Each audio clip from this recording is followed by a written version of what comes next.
Непланско трошење на народните пари, сива економија и слаб капацитет на институциите. И покрај бројните критики на Европската комисија, министерот за финансии Тевдовски е задоволен од најновиот извештај.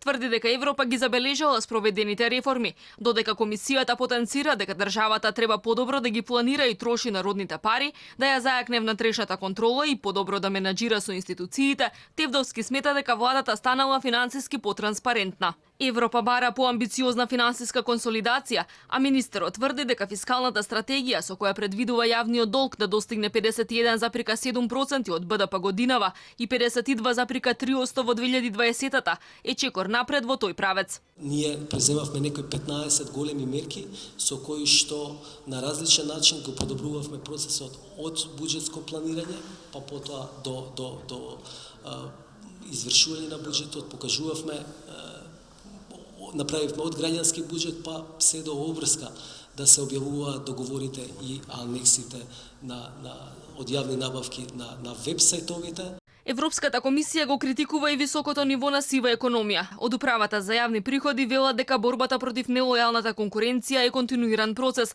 а надфрлена била и на платата на даноците. Тоа е борба со која што не може преку ноќ да се избориме, бараме соодветни механизми, начини и се справуваме во рамки на нашите надлежности.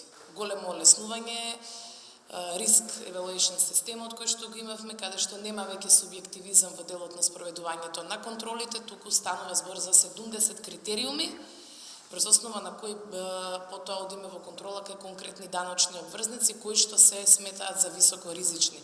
Во извештајот за напредокот стои дека земјава треба целосно да ги реализира капиталните инвестиции во инфраструктурата, бидејќи потфрлањето во овој дел удира врз јавните финансии и економијата во целина. Комисијата смета дека владата треба да спречи поголема политизација на јавната администрација и да ги почитува принципите на транспарентност, заслуги и правична застапеност во јавниот сектор.